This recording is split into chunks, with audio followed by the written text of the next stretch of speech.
Hello and welcome to Mars44. Welcome back to another Cardfight Vanguard Cardfight area deck profile. Today's deck profile we have the Masked Magician. They got an update. Woo! Masked Magician Harri. So with the release of GBT06, this deck has definitely gotten a lot better. It was strong before, but it had its weak points, and I think its weak points were fixed. For the most part, at least. So now it's definitely a stronger deck, and it's just, it's much more consistent, and yeah, just very good. A very, very good deck. So, without further ado, let's move right into the deck profile. So our starter is still Happiness Collector. Solid starter for setting up and everything. There is a card you use once per game to Soul Blast, so that's pretty handy too, because you just use her to do the Soul Blast and then that's it. So that's pretty easy too, because you can guarantee that I mean, there should be a card in your soul that you could Soul Blast with ease and be like, okay, it's fine. But, you know, with her, you basically just guarantee that, you know, you don't lose anything important, so that's nice. And she helps you set up as well, so that's huge. So she's the starter still, and then we run 4 Masked Magician Harri. So Harri, just your boss Vanguard, boss all around. So strong. Anyways, and then we have 4 of a new card, Flying Manticore. Oh yeah, quick thing, this deck's pretty much Magia now as well. So like it's a Magia Pale Moon deck. I did forget to mention that at the beginning. But, yeah. So, anyways, what it does is, on rear guard, it G-Break 1, counterblast 1 when this unit attack hits a Vanguard, you may pay the cost. If you do Soul Charge 1, choose up to 1 card with the Magia ability from your soul, call it to rear guard, and that unit gets power plus 2000 until on a turn. And after you do that, you know, put this card back into your soul at the end of the turn. And then its other skills, counterblast 1, Soul Blast 1 when this unit is placed in Vanguard. If you may pay the cost. If you do, look at the top 5 cards from the top of your deck, search for 1 card with the Magia ability, put it in your hand, shuffle the rest into your deck. So this card's pretty good. It's kind of like an Alice on top of being a nice backup Vanguard at the same time. So that's really, really nice, and actually helps out the deck a bit with being super consistent. What's nice about it too is if, you know, you soul charge it, you can get it out, and then you can use them to combo for some pressure, or just, you know, you can use them for pressure, or just like combo into another attack with something else, like Darkside. Darkside would be hitting for like 16, so that's pretty good. So yeah, and it's a good backup Vanguard. Of course, you really don't have to worry about the Soul Blast. If he's your backup Vanguard, you'll only be using that Soul Blast once. So again, with the other card, and as I said, one of the other card that's Soul Blast, the only other card, which would mean 2 Soul Blasts, one of them's Happiness Collector, the other one's a useless card that you probably don't need, so like a trigger or something. So honestly, it's no concern for the Soul Blast, so don't worry about that. Definitely just a really solid back Vanguard. So yeah. Then we move on to our Grade 2s for Darkside Princess. Definitely a bit more important in this deck, as it can combo a bit harder and do a lot more now. Still super important, so like, she's huge. And then we have 3 card dealer Jacqueline, so I have 3 of her now.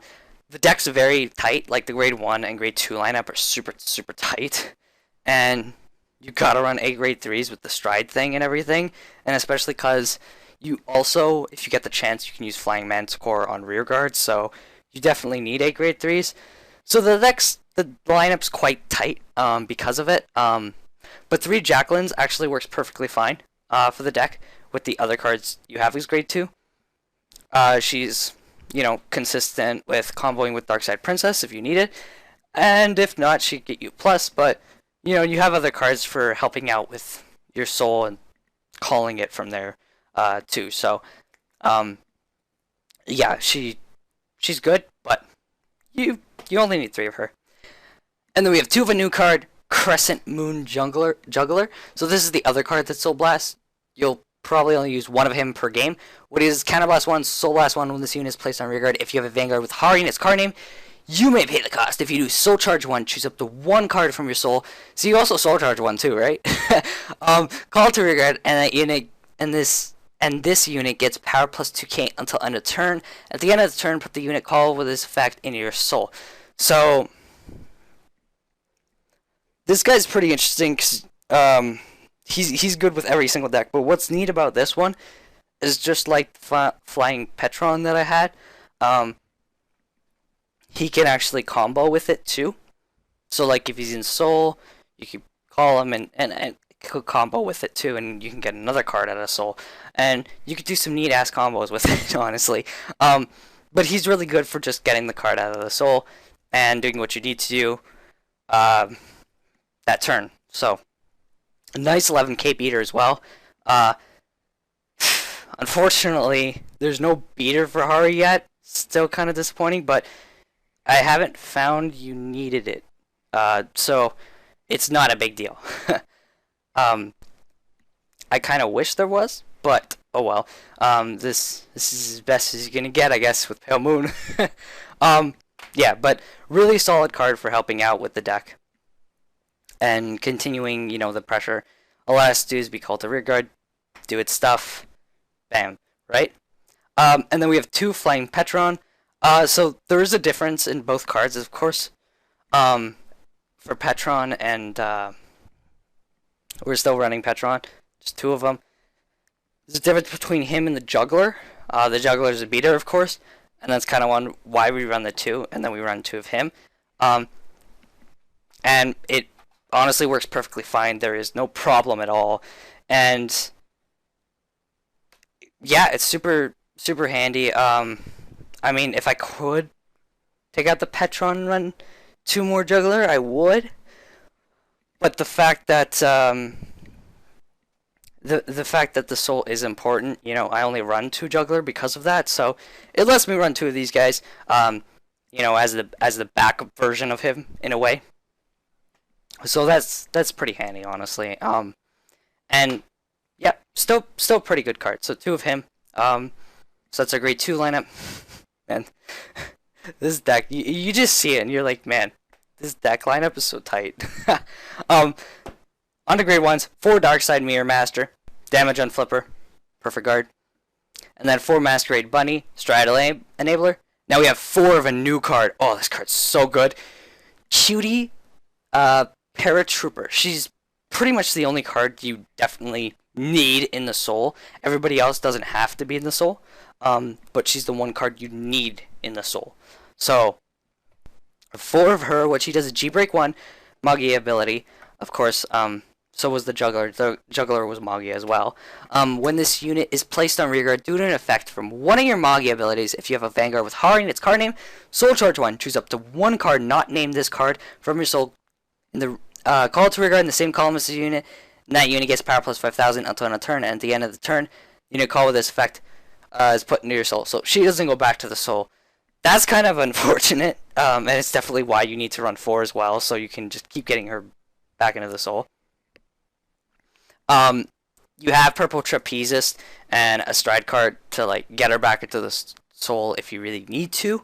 And she can kind of combo with the Stride card too, which is awesome. But really, she combos pretty hard with Darkside and Jacqueline. Because what you could do is you could get her out. You Spirit Call her when you Stride with Harri, or maybe the Stride unit, I don't know. Most of the time it'll be Harri. So Spirit Call her, Spirit Call Darkside in front. Alright, Darkside, you swing for 14 now because Darkside got the +5. And then +5 from, Paratrooper, that's 19. Because remember Darkside's ability, gets extra 5, but at the end of battle she goes back. So she gets to swing for 19. Boom, she goes back to the soul. Boost Jacqueline. Jacqueline brings her back out. Same column with Paratrooper. Vanguard attacks now. If you get triggers, you stack it onto Darkside. If you got no triggers, Paratrooper boosts Darkside. Darkside skill gets +5. Boom, 21 without triggers. So super strong with Darkside, and just honestly, she's strong with anyone.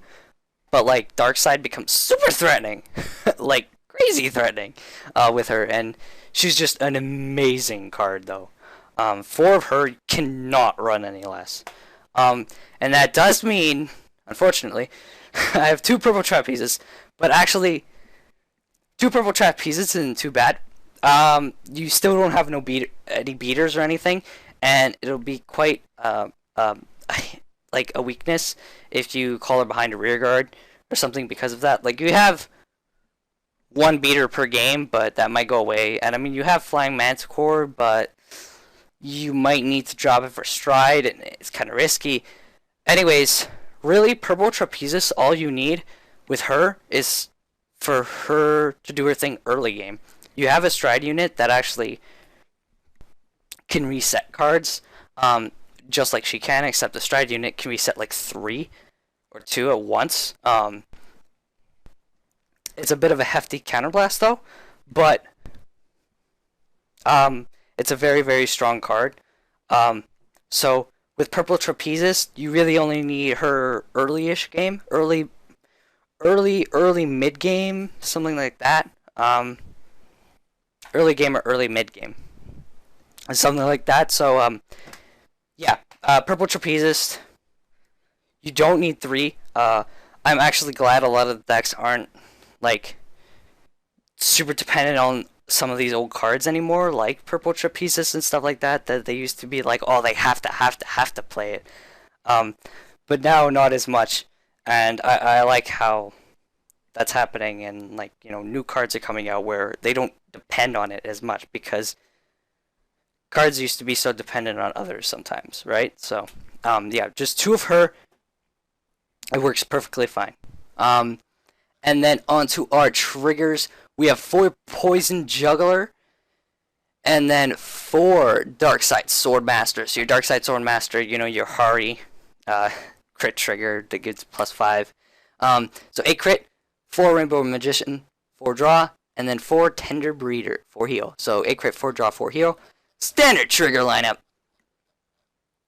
Alright, now we have 4 of our new stride unit onto those. 1 who tells the demise, Mephisto. So what he does is choose a face down card named choose a face down card in your G zone, turn it face up until on a turn this unit gets continuous Vanguard. During your turn, all your units get 1000 power for each card named this card in your G zone. And choose up to 1 card from your soul for every 2 face up cards with the Magia ability in your G zone. Call the chosen cards to separate rear guards. Those units get power plus 5000 until on a turn. At the end of the turn, put those units called with this effect in your soul. So this card's super strong. Puts on, you know, a lot of pressure. At the most, the 2 cards you call out will have 8, and the other cards will all get 3. Okay. So that's at the most, of course. You always stride with this unit 2nd and 4th to do some setups stuff. Because the other guy you want to stride with, you have to stride with 3rd because of a G-break skill before you can use his skill. So that's a little unfortunate, but yeah, this guy's just super pressure heavy, super powerful, and he'll end games for you. Yeah, this card's awesome. Super happy it came out.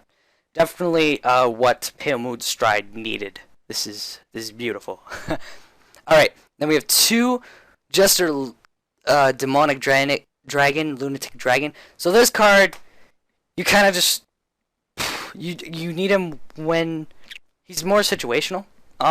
You don't use him as much as all your other strides. You normally use all your other strides. He's just super situational, and yeah, he's still a decent stride unit, but he's he's just situational, kind of. And then we have 1 Dragon Masquerade Harri. So this card I was talking about, this other Harri card, it's a G-Break 3 ability, but it's super good. It, you know, it sets up like Purple Trapezist does, and then you get to Spirit Call some cards, but still, I believe they go back to Soul. Yes, they get to go back to the Soul, so you know, you put cards in, and Superior calls them out, and those cards will have to go back into the soul at the end of the turn. So you do kind of reset your soul a bit, which is nice, and he's very important. He's the card you'll stride third. Super, super strong. A bit of a hefty counterblast, but it's okay because you can normally afford it. Your stride units really don't use counterblast but him. So, yeah, you just got to be careful with, you know, how much you're counterblasting, because he's pretty important. He's the reason you can definitely afford to run 2 Purple Trapezist as well, because he does her job so much better. So, yeah, but you have to wait till 3rd stride, that's all. And then we have one of our starting stride unit, Ardor Dragon Master Amanda. So, one of our starting stride unit, pretty much. Alright, so that's about it for this deck profile, guys. Hope you guys enjoyed it. Let me know what you think. Deck list will be in the description below, as always. That's about it. See you guys next time. If you guys want to see more videos from me, on the left, there are Let's Play videos, so you can go check those out. And if you're not up for those, on the right, there are Cardfight Vanguard videos, so you can go check those out. And if you're still not up for those, I have Smash Bros, Pokemon, and tons more side series on my channel. Also down below is my Smash Tourney channel, where we do Smash Tourneys, Salty Sweets, and more. And don't forget to check out my sites at the top there. That's it, and I hope you all enjoy.